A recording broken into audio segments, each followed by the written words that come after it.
Welcome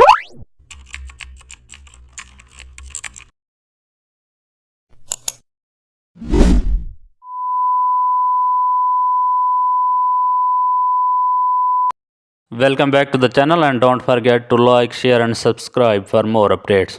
Today we are diving into an exciting tutorial: smart filters for watercolor effect.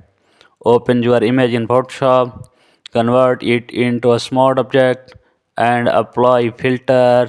Select dry brush, adjust the brush details and textures, and also add filter, select styles and find edges. Now reduce opacity for edge effect. Record a smart filter for watercolor textures and add Gaussian blur for softness. Mask effect from unnecessary areas.